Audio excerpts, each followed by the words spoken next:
Assalamualaikum warahmatullahi wabarakatuh. Perkenalkan, nama saya Rudi Kurniawan dari Teknik Informatika Universitas Sahati Indonesia.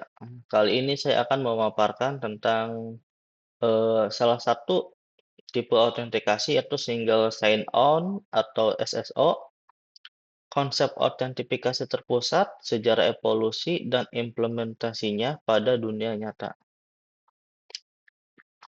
Apa itu Single Sign-On?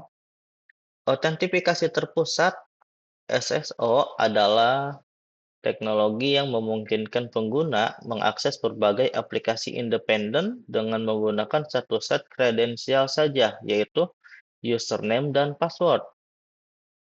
Identitas tunggal. Alih-alih membuat akun baru untuk setiap layanan, identitas pengguna diverifikasi secara sentral oleh sistem pengelola akses, identify provider. Akses mulus bertindak sebagai kunci utama digital, memberikan pengalaman login transparan dan antar aplikasi tanpa perlu verifikasi ulang. Mengapa SSO dibutuhkan? Yang pertama yaitu adalah menghindari password fatigue. Kewajiban mengingat puluhan kata sandi yang berbeda sangat membebani pengguna, menurunkan produktivitas dan kenyamanan. Lalu ada resiko keamanan. Pengguna seringkali mendaur ulang kata sandi yang sama di berbagai platform, menciptakan celah peretasan massal jika satu platform bocor. Lalu beban operasional IT. Tingginya volume tiket bantuan atau helpdesk di perusahaan yang hanya berfokus pada permintaan riset kata sandi karyawan. Sejarah awal, Kerberos. Pada pertengahan dekade 1980-an, Massachusetts Institute of Technology (MIT) memprakarsai proyek Athena yang melahirkan protokol Kerberos. Kerberos memelopori fondasi awal SSO di lingkungan jaringan internet yang tertutup.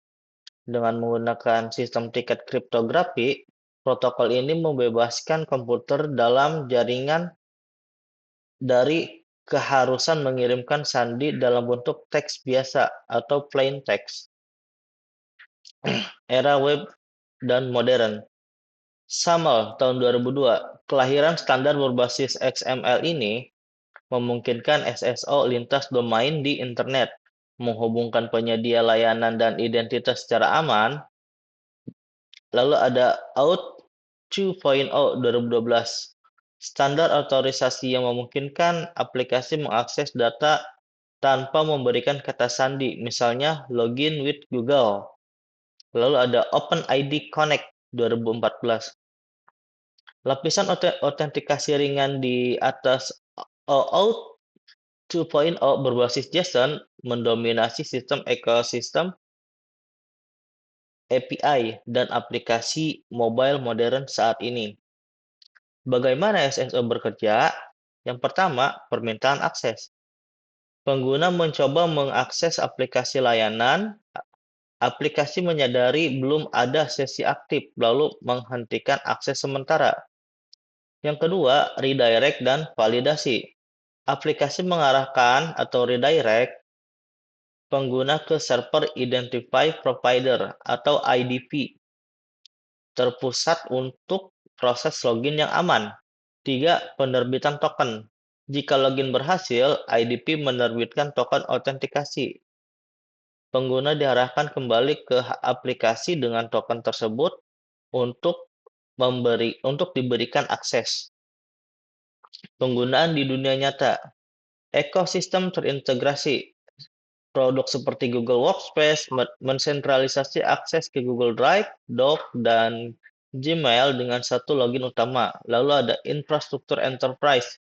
Platform seperti Okta atau Microsoft Entra ID memberi karyawan portal tunggal ke ratusan aplikasi SaaS kantor.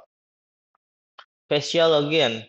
Tombol login with Google atau Apple di Spotify atau e-commerce memangkas waktu pendaftaran bagi jutaan konsumen.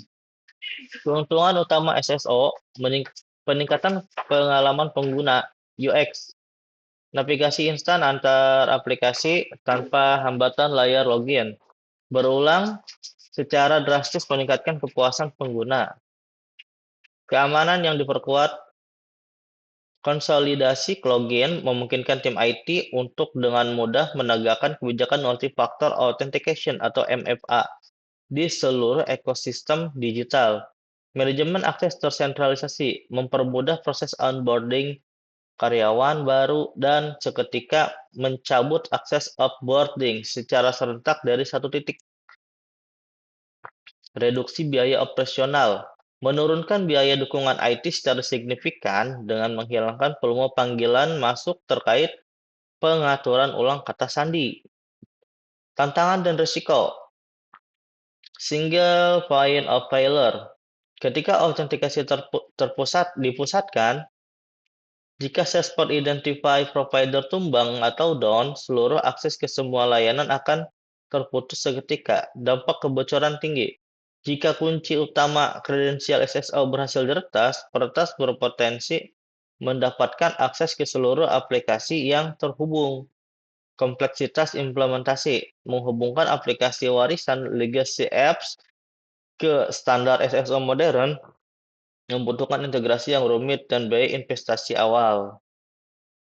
Berikut adalah daftar pustaka yang saya gunakan dalam materi ini, dan sekian dari saya. Terima kasih atas perhatiannya. Kurang lebihnya mohon maaf. Wassalamualaikum warahmatullahi wabarakatuh.